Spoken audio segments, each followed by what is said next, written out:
you to deliver what you say you're going to deliver.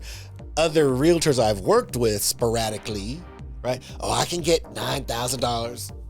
And I'm thinking, you can't. Oh, I don't overpromise. You can't get $9,000. And then, I got 5. Can you make it work? No, girl, I told you what we like. It didn't change because you failed. Well, I don't know. I can't come up with $11,000. That's too much money.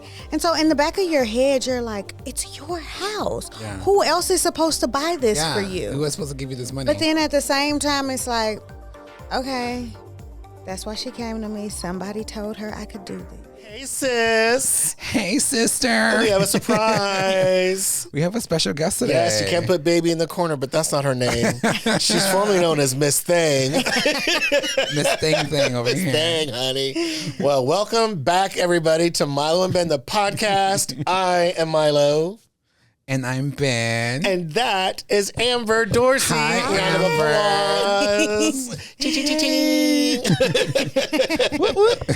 Amber's the only one I ever had sex with. You had sex with Amber? No. Not at all. I was like, wait, what is going on? Not at all. But he got everybody's attention. Listen, baby, believe it, baby. I was like, oh my gosh, what is, hey? He was like, we didn't drop that one. Well, there's that introduction. No, she's not a lesbian and I'm not heterosexual. So we're good. No, she's like my little sister. Aww. She's just a really special person in my life after all these years. She was like, no. She was like, not at all. My eyes probably said. So on one of our first episodes, he was like, you and I like never had sex. And I'm like this, like waiting for him to like continue. And I'm like, he's like, yeah, deny it. I mean, like, I'm like, I thought you were going to say the next thing. Like, I'm like confused on where he was going with this. That was it.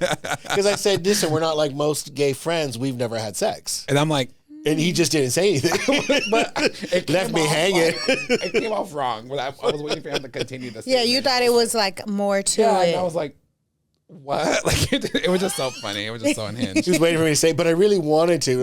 Idiot. Stupid. So next week, y'all are planning. No, I'm yeah. Next episode. This is why we have the couch. I gotta see that meme that we talked about last time with the white couch. I don't know if you know that. Nuh-uh. It's like a white girl on the couch, and there's like 3 black men behind her, and it's a white couch. It's No, like I a fake. haven't It's seen it's like all over. I guess on gay Twitter or whatever you want to call it. I've never seen it either. Ben sees things I don't see. Our feeds are very different. I'm sure Bruce knows this. I'm sure. He might. Yeah, he's your twin. we have the same feed. Oh, okay. Bruce and I, yeah. So we just see the same. So y'all are interested in the same thing. Yeah, I think so. Yeah. Pussies. Pussy cats. The girls, we love girls. Yeah. Do you get a lot? Do you get a lot of drag queens on yours? Actually, I do. Yeah, I get a lot of Trixie on mine. Trixie, he loves Trixie. I love Trixie. We gotta take Trixie and Katya. We gotta take you to a drag show. Is that like at the Mermaid? No, so they're RuPaul girls, basically, Trixie and Katya. Then they became good friends, and so they do their own podcast, their own little show. One is like Dolly Parton on crack, and the other one just looks like she's on crack. Oh, okay. Okay. And it has such good chemistry. Yeah, they're hilarious. They have their own podcast. It's a really good I love situation. Katya. Yeah, I do too. She's funny. She's unhinged, but we gotta take you to a drag show. I think you'll like it. I think he told me he was taking me one time, and then he never took me. Is this like all the dinners? Do you want to go to drag bingo? What is that? Drag queens calling out bingo numbers. I would do it. Okay. I would definitely do it. I went to one drag show ever. It was in Miami. And they made me get up and walk. Oh, and did you walk? You walked? Okay. Listen, did you like it?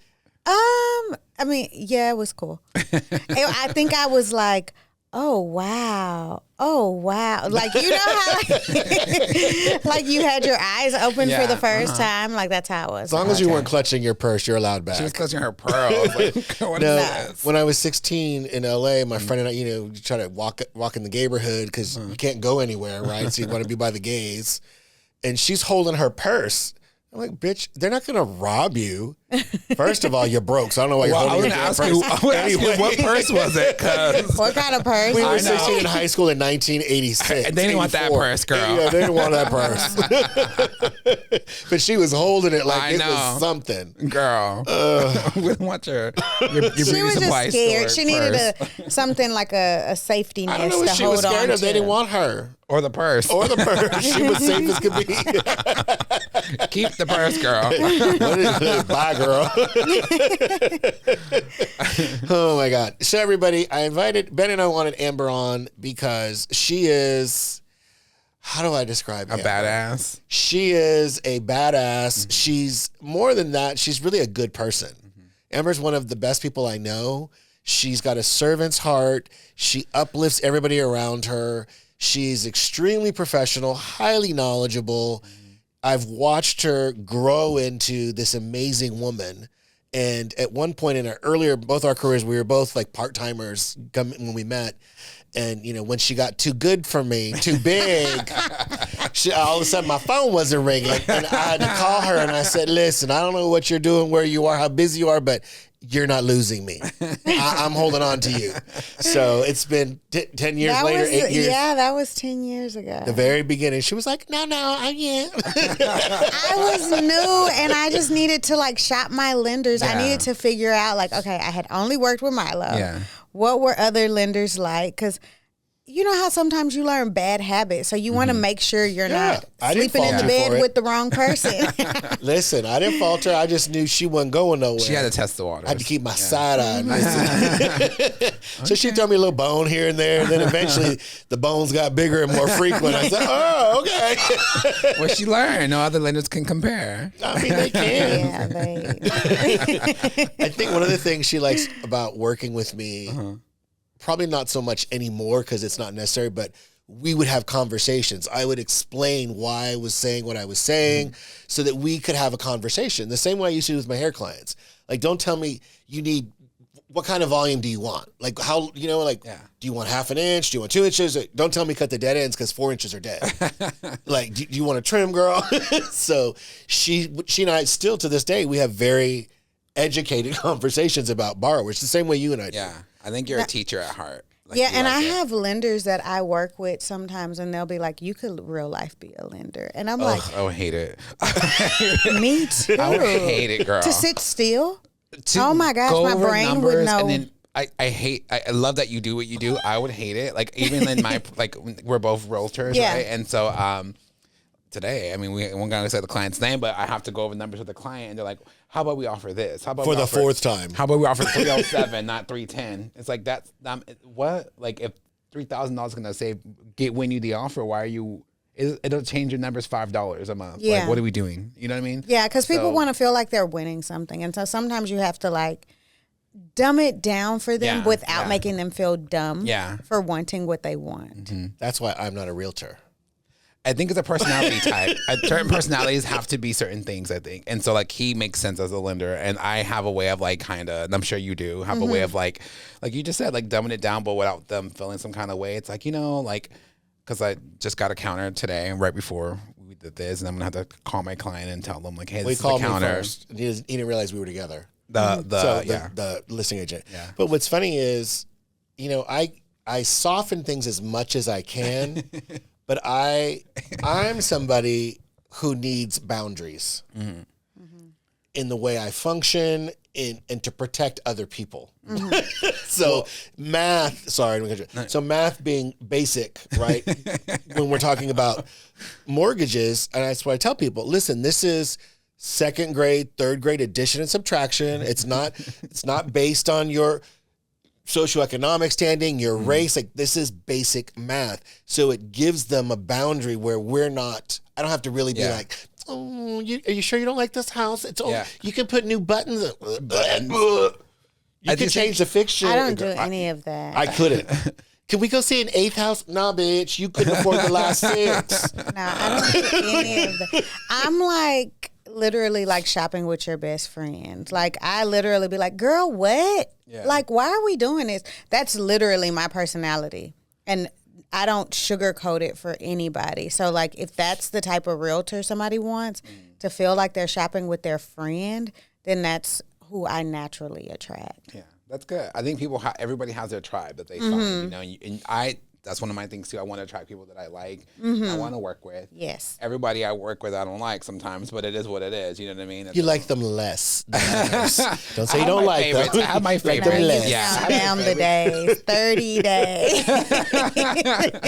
But We did a deal that, Jesus Lord, it was forever, and I was only on one side of it.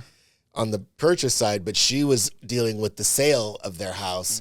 And, and the sale just kept, this was recent. Yeah, it just kept getting extended. And she's like, we need more time. We need more. I'm like, oh my God, when's this going to happen? Like, I know. It was so long. And then she said, Milo, this was like 75 days for us. There's like rate locks involved. Money's already It been was tied rate up. locks involved. Yeah. And then the lender threw a temper tantrum because I'll challenge you. Like, I will literally be like, so did you try this, and this? And so she got frustrated and she was like, I'm being harassed. Oh, and blah, Lord, blah, blah. girl. Bye. That's literally how my email. You wouldn't feel harassed if you answered the phone. Girl. I'm only calling over and over because my clients are also involved in this. Like, they're purchasing a house. And people's It's lives a are domino involved. Yeah, effect. exactly. Yeah. Well, I like working with him because I think he has a way of delivering not so great news in a way that's funny or a way that's like softens the blow, you know what I mean? So the clients don't feel some kind of way, you know? And I say this all the time, but like when I bring on my client or whatever, they end up loving him more than they love me. Like they are like his best friend and they like, and I've then never had that. Really? No. No, and I don't mind it because like they love him. So like She doesn't let them love me more than her. That's cool with me. It works. You know, it works with our dynamic. But, you know, I just think he has a way of delivering like not so great news in a way that's like, hey, you know, like, but this is what's going on. This is the solution. If we can work on this and then we collaborate and make the deal work, you know? But like today I had to tell somebody. and you just like, I've given you the solution. Mm-hmm. You said no, but now what's my maximum pre-approval? Like, what's the maximum with everything the way it is now? I said, okay. I mean, your max is 150,000. Not my client. I don't know who this is, by the way. I don't know what you're going to find for that. I mean, I saw yesterday, because, you know, I love looking at houses. Yeah. And my feed is a lot of houses, a lot of unhinged shit, but it's always real estate. Somebody I know listed a condo for $150,000 in, There she go. what's it called? What's the one over by 75? Oh, in Richardson? Richardson. But that wouldn't work. But She wait, had to put 10% $790 down. for the HOA. And they have to put 10% down most of the time with the condos. And then it's like, it's a, you know, probably a little FHA not approved. But in my head, I was like, well, there's 150, but you can't get it.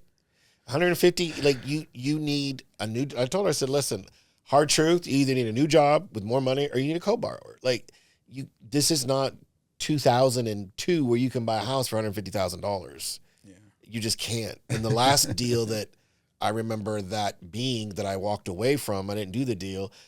I've told you this, we talked about it on a podcast. The house slid down the hill and the client lost all their money. It was an $89,000 house. Slid down the hill is crazy. Slid down in the rain.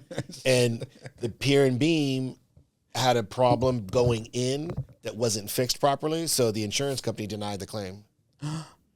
That's crazy. And that $6,000 that he had the buyers had put down and all that was it. That was all the money they had. Oh.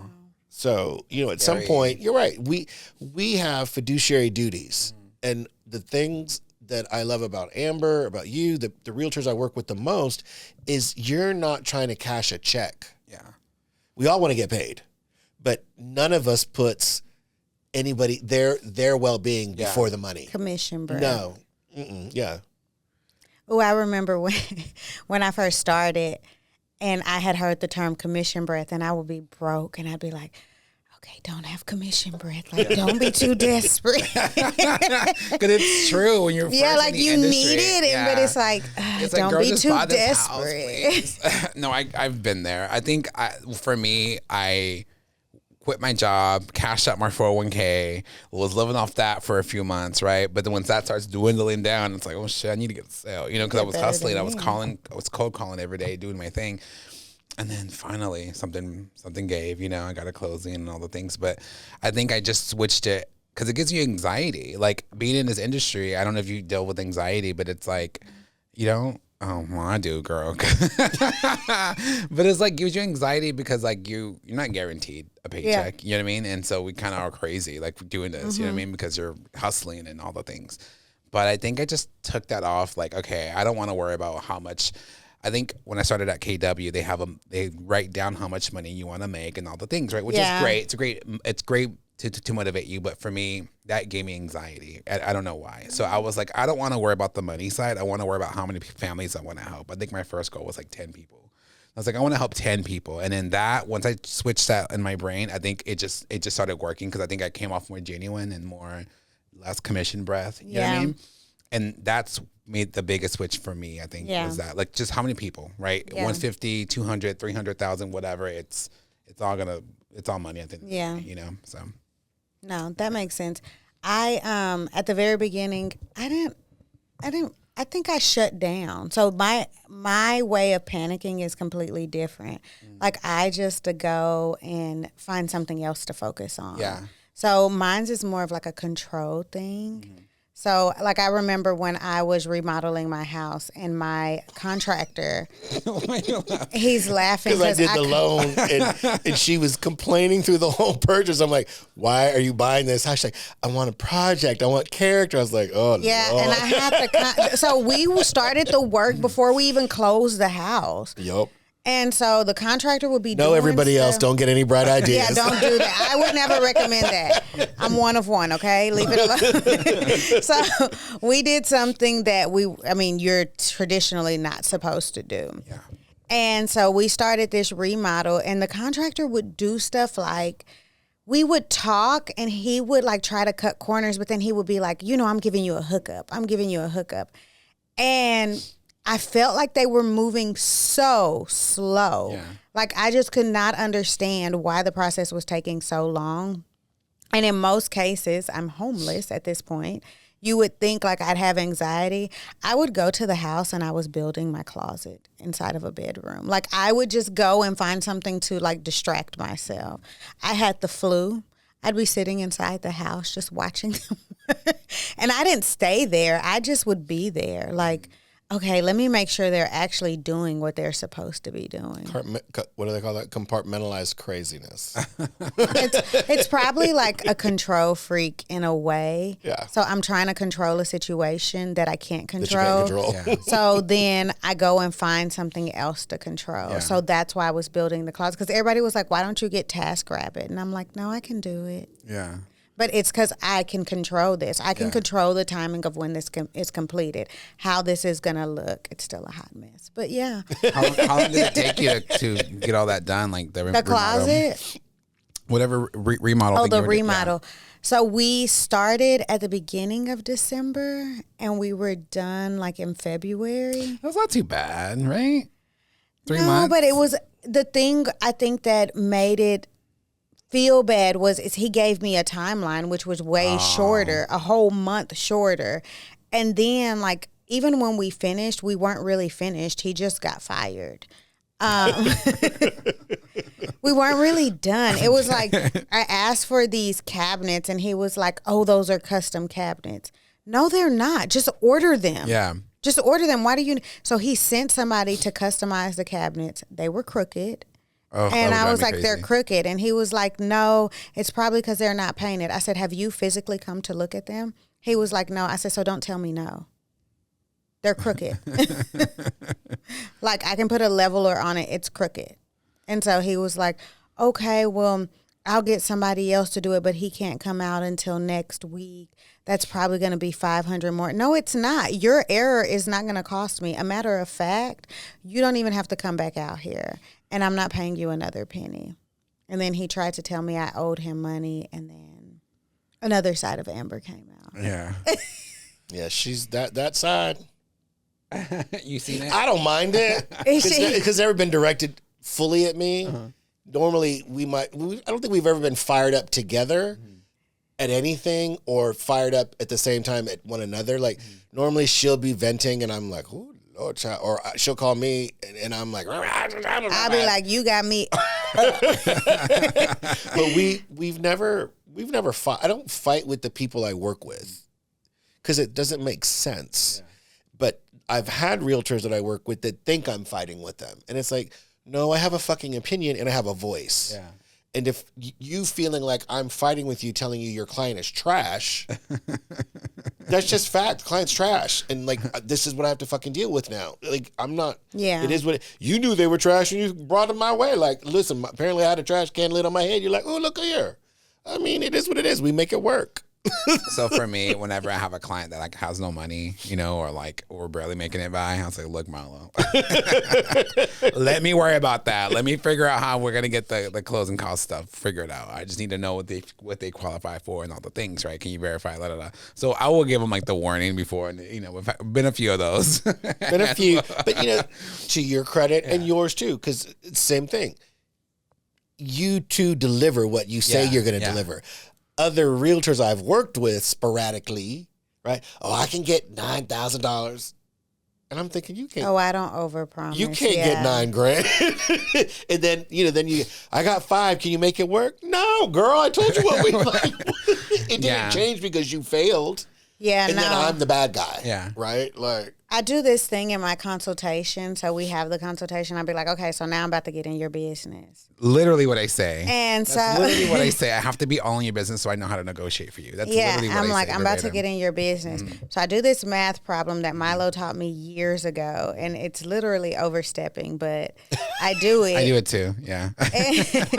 And so I kind of give them, and the reason I do it is because it allows them to open up. Yes. It makes them feel more comfortable to tell me how much they actually make, how much debt they actually have.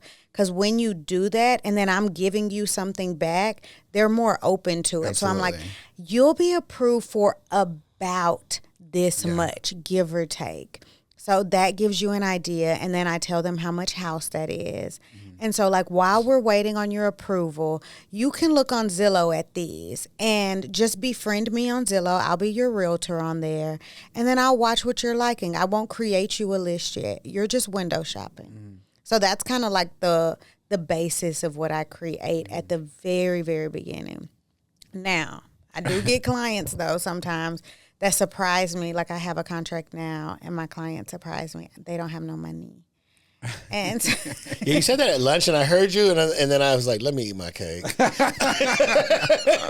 Yeah, it caught me off guard because when we had the conversation, they were like, "Yeah, we're good, we got that," and I was like, "Okay," and I knew they wanted to go the new build route, so we did a soft pull with the lender, and so she didn't have to divulge into their information because we just did a soft pull. Yeah.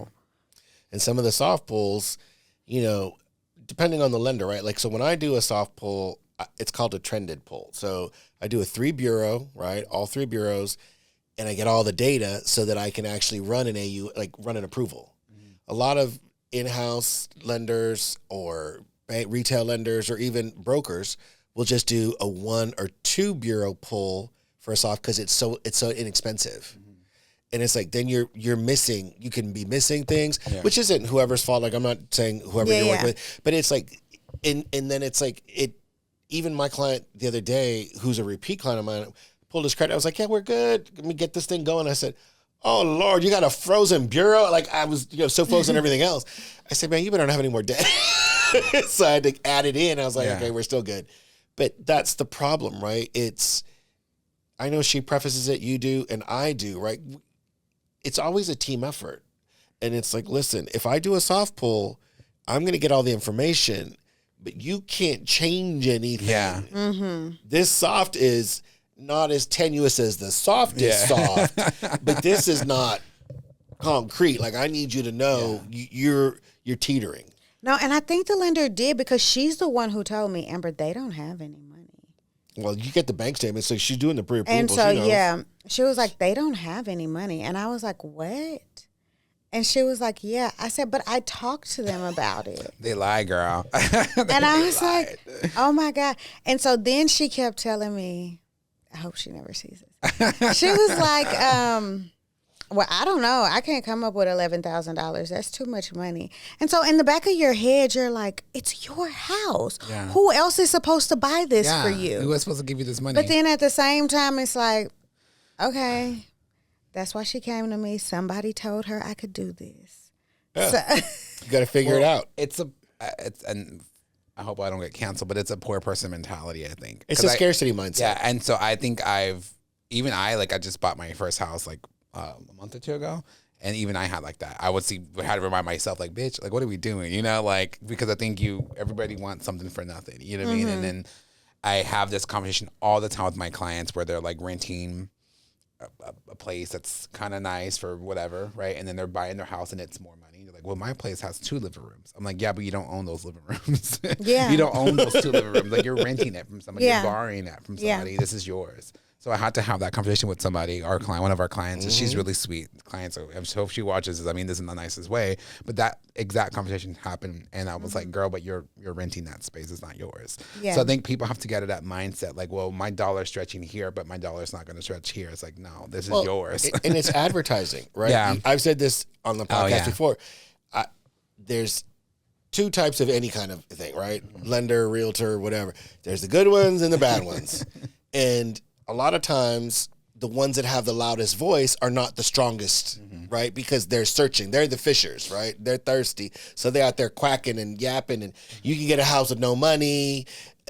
I'm so sick of, listen, I love me some tiki-taki, and I'm so sick Tiki-taki. I call it tiki-taki. I'm so sick of realtors saying, for only $15,000 down, this could be yours. Okay, could you talk about closing costs? Could you talk about debt to income rate? No, that's right. You're not a fucking LO. You can't. Girl, I'm so tired of it. I don't do those videos. Yeah, No, that's illegal, right? why I'm bringing it I up. know I've done those videos. I know I've been in that, but it's just like whoever was my mentor or trainee at the time, it was okay. But that's what I'm saying. Once you start becoming a producer, you stop that because you realize with one client, oh, I fucked up. Yeah. I screwed this up for myself. Now I got to fix this for them. But it's never the house that you can really get for $15,000 total. Yeah.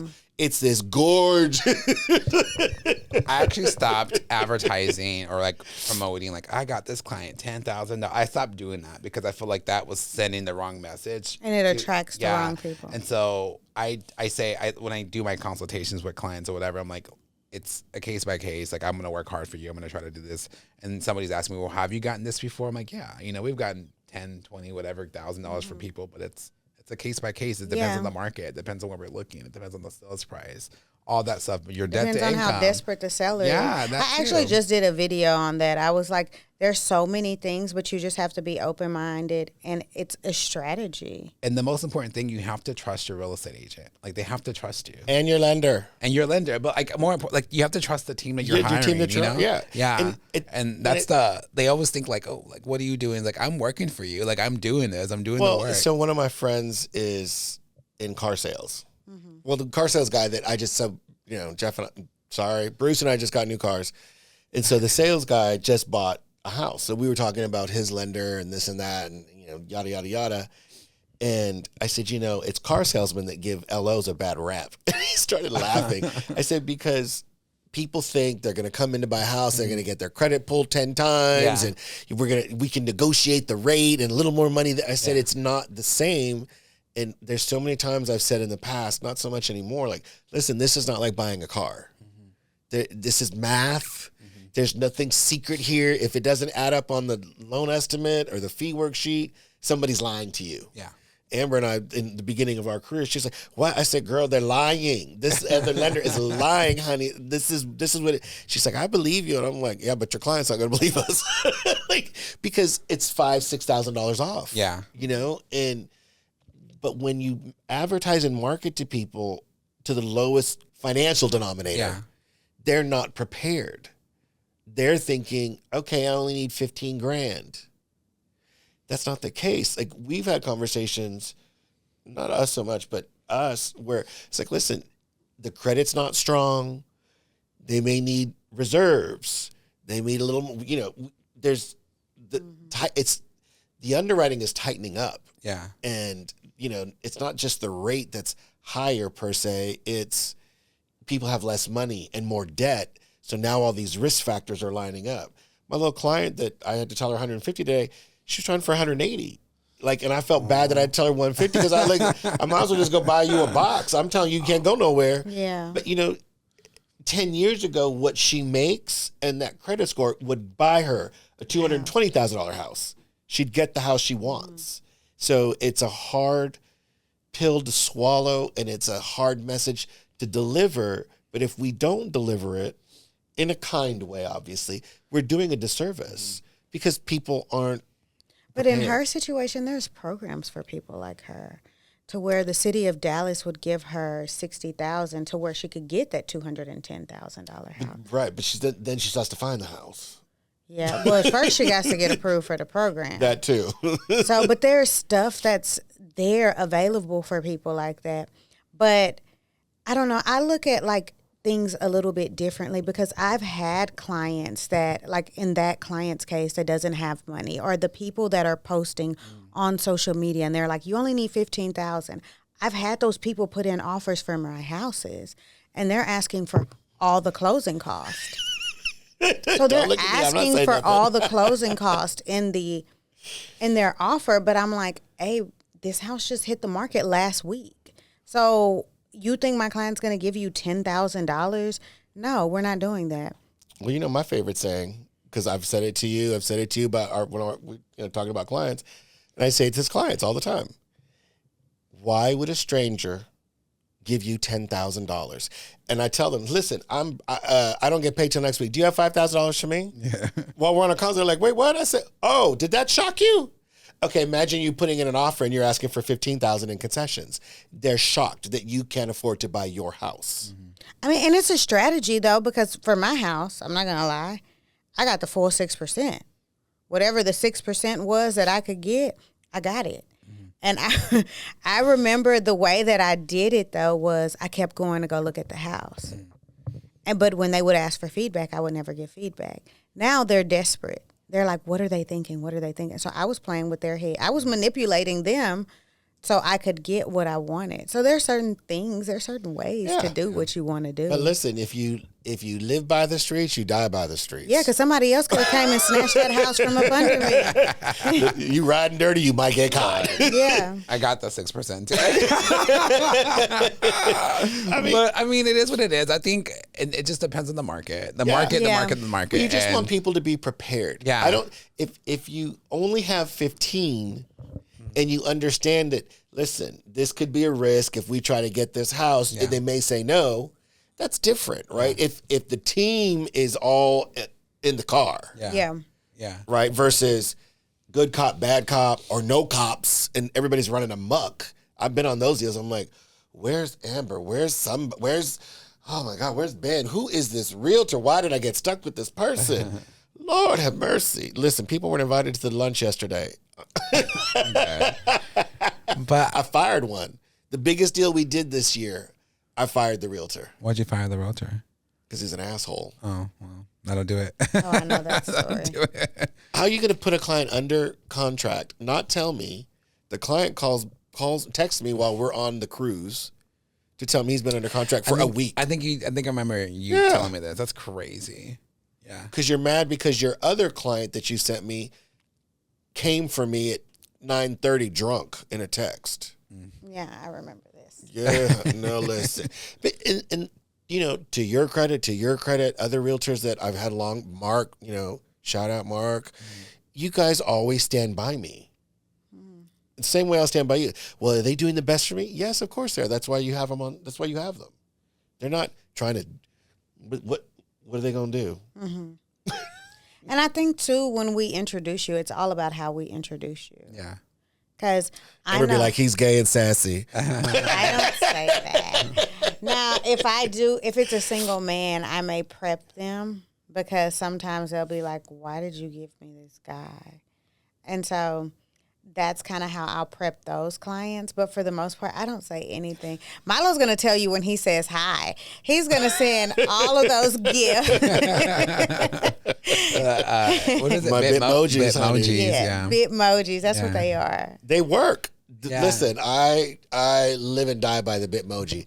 It gives you a personal touch in a text message. I agree. It puts a face in there. It's animated. Yeah. And if I'm really animated, then I go for the gay or get Bitmojis. I have a few lenders that I work with, and you know them, right? And if they're watching, I love you. But it just depends on the type of client. For me, right? There are certain clients that I know that lender, like, probably it won't mesh well. You know what I mean? And there's a client, same thing with you. I do think you get along with most clients, but you know, it's just what it is. It just depends on what the client really needs. And so as I'm like, it's really like only two lenders that I really work with, Milo and another one. But I kind of get to feel what they need, and if it's somebody I feel like it's gonna be like scraping by, like, you know, and then I'm like, you know, I don't know. I got to figure it out, right? Yeah, and so, sometimes it's their personalities too. So like I send a lot of my type A's to Milo. So and I attract a lot of type A's. do you really? Yes. I'm so type B. Like So I feel like I get a lot of type Bs. I see you do. those. I seen you all the type Bs. I think. Yeah. My work Because I'm a ethic- type A. I got to get them Yeah. in line. Yeah. So my work ethic is type A. But my personal, like who I am, I'm so like all over the place. Really? I'm type B through and through, girl. I'm not gonna lie to you. Just work wise. yeah. Because I have to have that under control. So I think that's like the control freak in me. What's your like background? Like, what is you? And I do want to know more about you. Like, tell me your story. Like, what did you start out as, and then how did you get into real estate? So I went to school for broadcast journalism. Nice. And so I wanted to be on the news, but I sounded too ethnic, is what they told me. Okay. And so then some of my They mentors literally worked. said that to you? That's crazy. Well, back in the day, you could say shit like that. You Well, can't say I don't know. now. You look really young to me, so I don't know what back in the day is. But I'm that's crazy. 39. Okay. So then so they told me I was too ethnic. I sounded too ethnic. And so then I got voice lessons, and some of the people that worked for Channel 8 News paid for my voice lessons at first. And so then I had to start paying for it. And when I had to start paying for it, I was like, oh, hell no, I'm not doing this. This is too expensive. And you're talking to like a 21-year-old girl. Like, no, I'm not doing this. And I remember at the time, while I was trying to figure things out, I was waiting tables. So I was waiting tables. And then from there, what did I do? I became a teacher. Oh my God, a lot of realtors become teachers. Yeah, I wasn't It's there crazy. long. Yeah. I wasn't there long. I would dig my finger in the kid's shoulders. I had picked a kid up by his jacket off my the goodness. ground because he hit me. I was the same size as them. I did elementary, and I was the same size. This little boy hit me with a violin on purpose.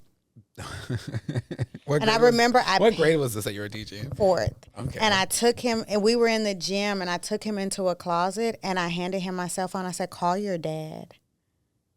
I said, because I'm going to tell him exactly what I'm about to do to you. And he was like, started crying, and he was like, no. And I was like, yeah, call your dad. I don't have time. Then the kids would curse in class or act up in class. And so I remember calling a parent, and this was like the end of the road for me. I called a parent, and she goes, I'm at work. I said, well, so am I. So am I. And if she's interrupting my job, she's going to interrupt yours. Yeah, like, girl, what? Period. And I was like young and ignorant. So my tone probably was like, Yeah. girl, I will fight you. Stop playing with me. And so so at that time, they were offering teachers an early retirement plan. Like, they would give you part of your package if you quit. That's crazy. Why would Yeah. they do that? Is there like a teacher There was shortage? it was a state funding shortage. And so I quit. And She's going to give me the check. yeah, girl. give me the check.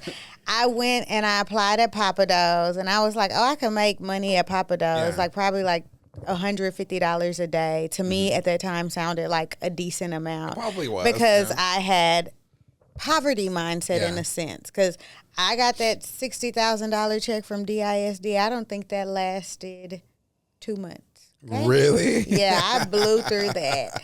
Then, let me see, what else did I do? So I was waiting tables, and then I went to work at Dillard's to become a buyer. So I have like a bunch of lives.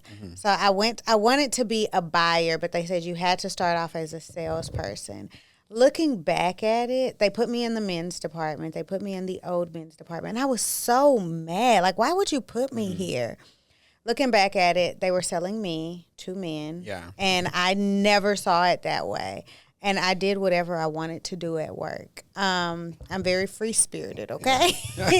So, like, they were like, you have to stay in this department. I would wander over to the cologne section. And I met a guy there. And when we were talking, we had exchanged numbers. He was like, well, what is it you want to do? And I said, I thought I wanted to be a buyer, but I think I want to be a realtor. at that point, I was probably like 24. And so that's when I first said it out loud to him. And so he researched how I could become a realtor. And I think I stopped talking to him after that. I didn't like him. I didn't enjoy him.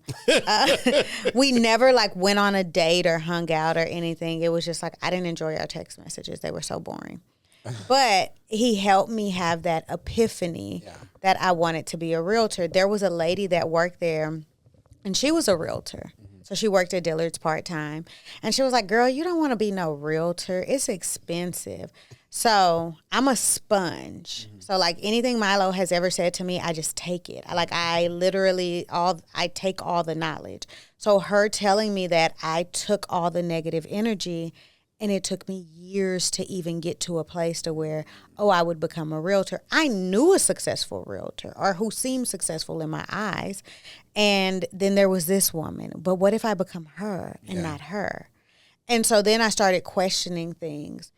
The realtor that I knew, her daughter and I were friends, and she worked for a city. And she was like, girl, they're hiring for the marketing department. And so because I had the broadcast background, I was like, I'm gonna take this job because Dillard's is playing with me. And so I go apply for the job. In the middle of all of that, I end up getting fired from Dillard's for going to my great-grandfather's funeral. And so I was like, okay, forget y'all, thank y'all. And I got my unemployment and I bounced. Went to go work for the city. While I was working there, that's where my type A came. My boss would write me up for sneezing. Like anything I did that was out of order, she would write me up. So I started like making sure everything was organized. And I ended up getting fired because the mayor wanted me to become the assistant city manager. So my boss started picking on me because she was the city manager. And it was like, I had to do all this to become, and she would literally verbally say these things to me. I had to go get my master's to get this job. You ain't did that. Da-da-da. And like, that's how she would talk to me. And I'd be like, I haven't even applied. Yeah. Like, girl, what? And so I'd be looking at her like she was crazy, but whatever. So she ends up putting me on administrative leave. When she put me on administrative leave, that's when the switch went off for me. Just do it. And so I had a friend, he was like, I will pay for it for you if you want me to. And I didn't want nobody to do anything for me. And so she fired me. I took my my sick time, my vacation time, all that money. I took all that and I paid for real estate school. And so that's how we got here. And so, no, I had a job after that. Because that's when I was part-time. Then I worked for a developer in an HOA. Okay. So I helped develop Viridian and Heartland. Nice. Okay.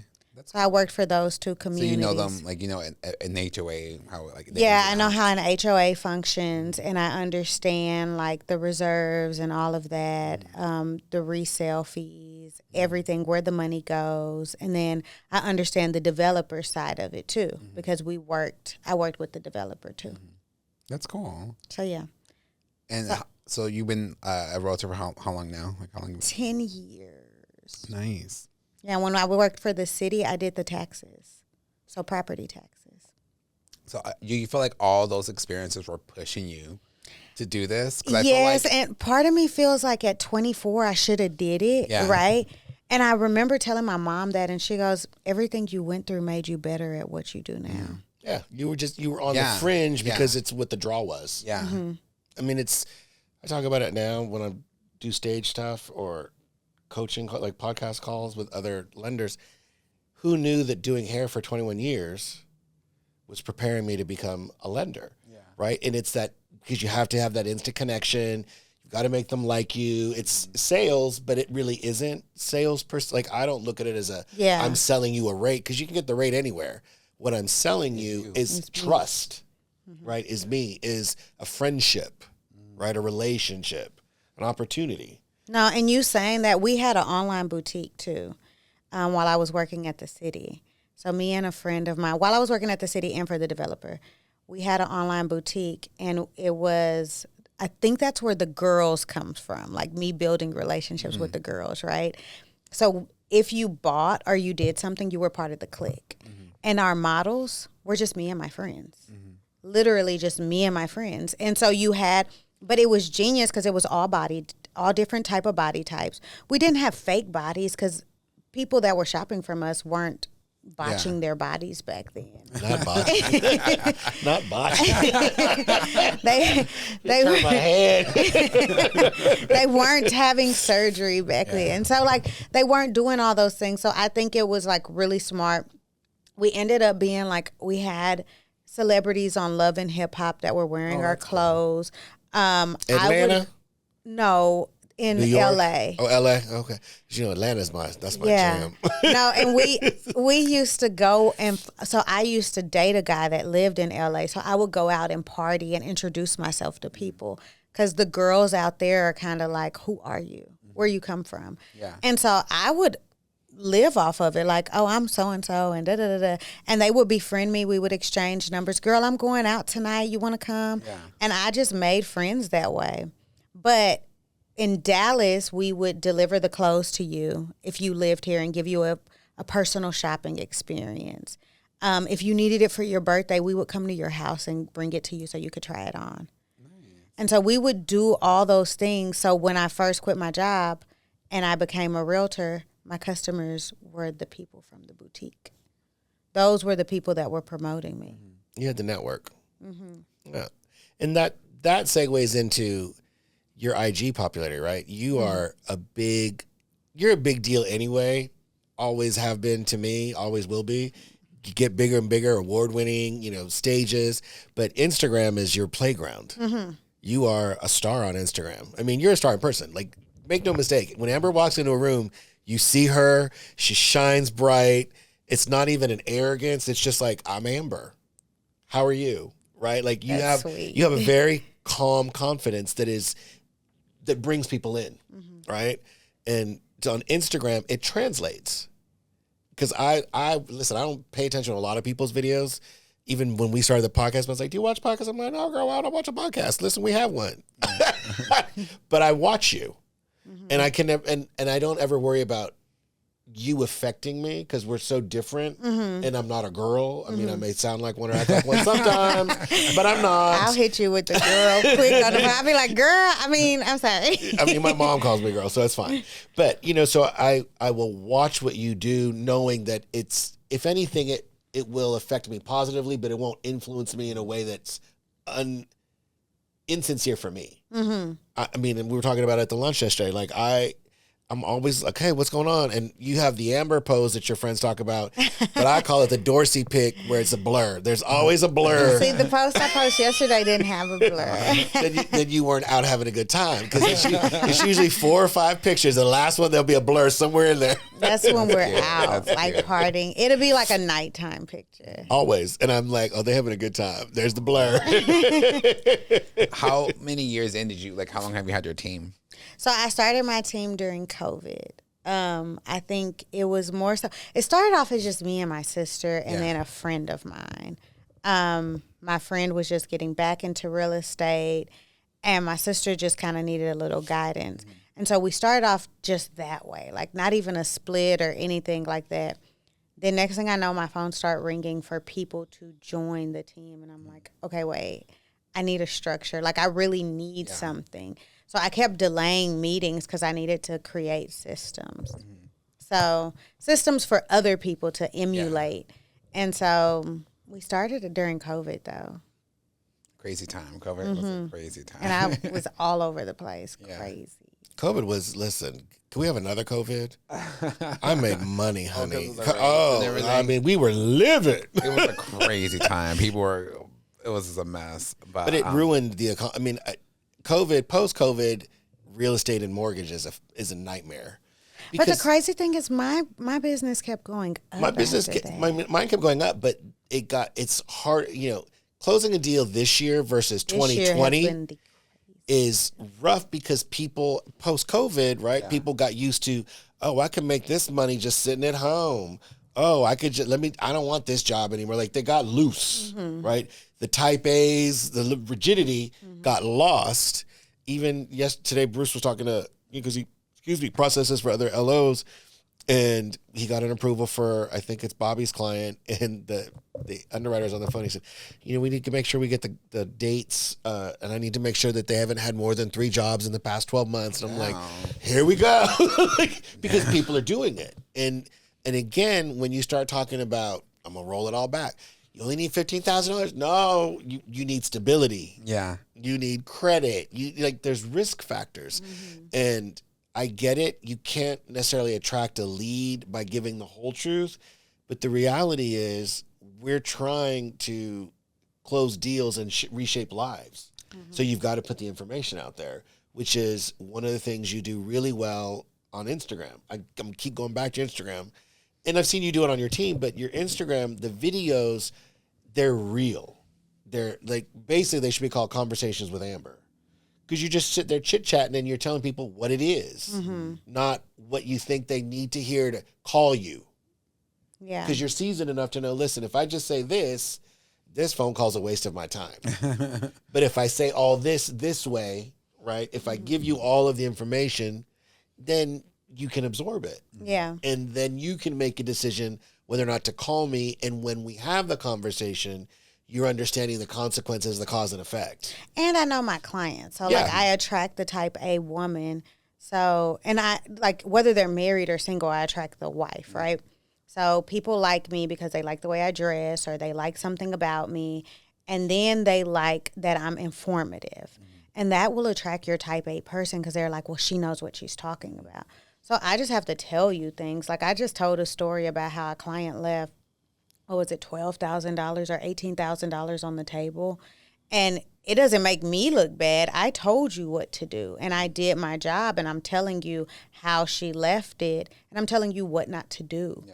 So I may just do story time. I told a story about when I first started, I had an $8 million buyer.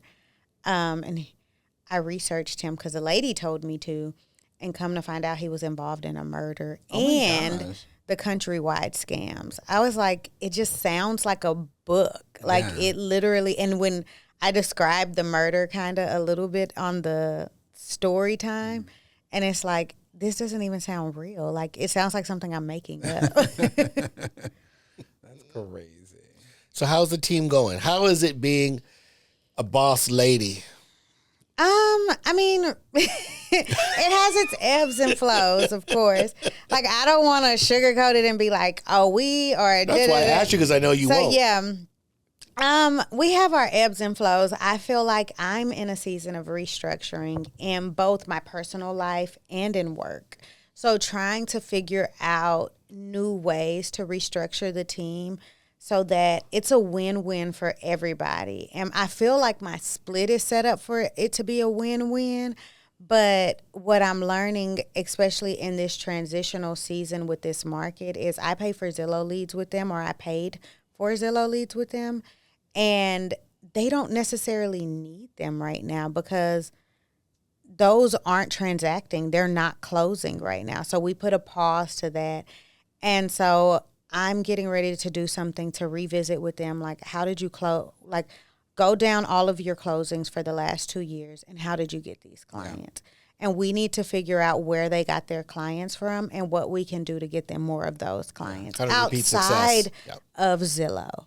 And if we have to bring Zillow back, they call. So they want us back. Of course, they want my money.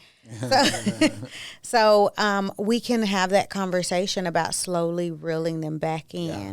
But we had a hell of a Zillow strategy, and it worked. Like, we were Zillow's highest transaction turnover rates. We had the best ROI and everything. So I think it was like 60%, which is abnormal. That's good. That's crazy. So it was really, really good. Like, but we had a hell of a strategy. I don't want to repeat it, but it was a hell of a strategy. Keep your secrets. But that's the thing, right? Like, and I was part of the Zillow funding, which I was happy to do. Like, you know, you support your people, you support your business. But one of the things LOs all talk about, like top producing LOs and coaches, you've got to mine your database, right? And it's something that we did with like I was talking about this on a podcast I did last week.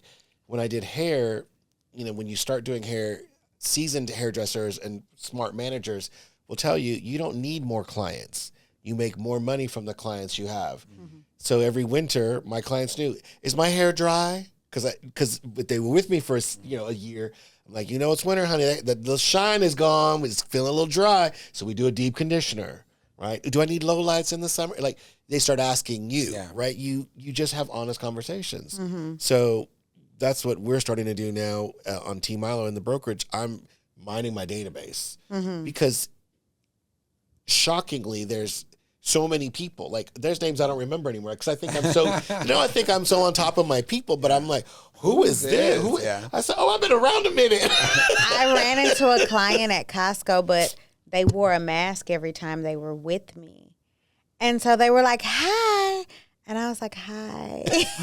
I didn't know them. And she was like, you don't know me? And she may have came to me without a mask once. But this time she was like dressed up with makeup. And like I had never seen her. The full beat. And I was like, oh my God. I've seen this face before. Yeah. And I saw her again when we were checking out. And I grabbed her and I was like, I'm so sorry. That's funny.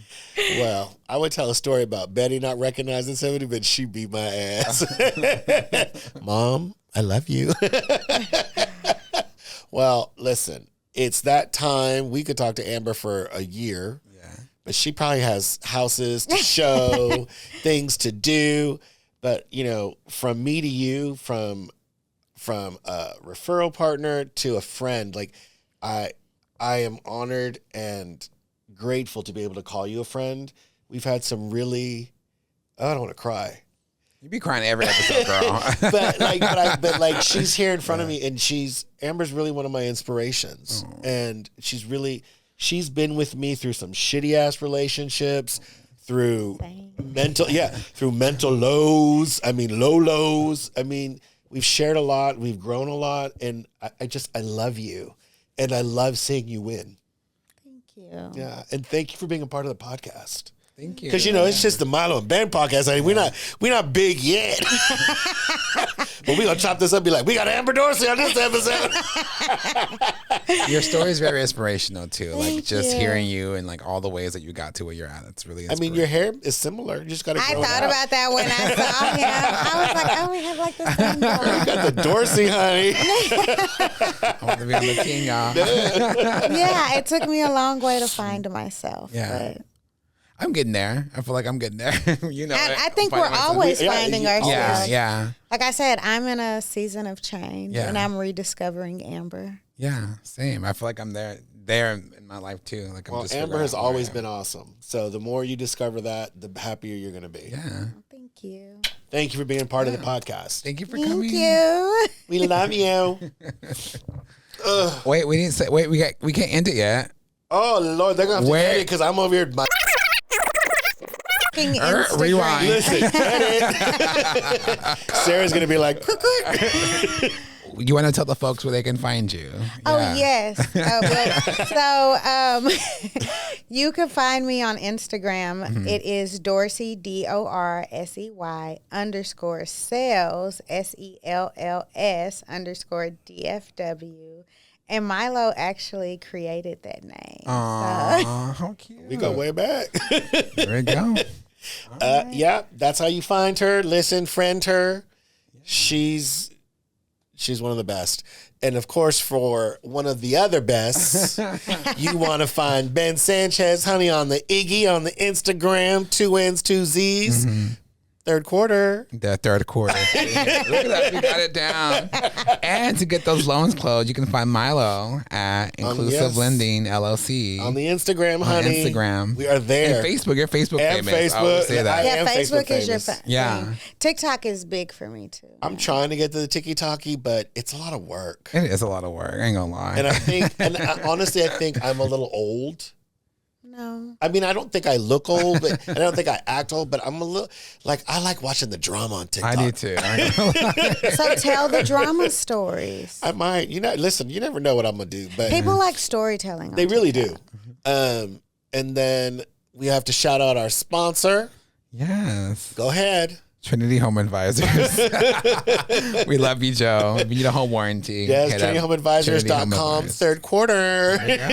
All right, guys. All right, everybody. See you in the That's next a wrap. episode. Thanks, Amber. Bye. Bye.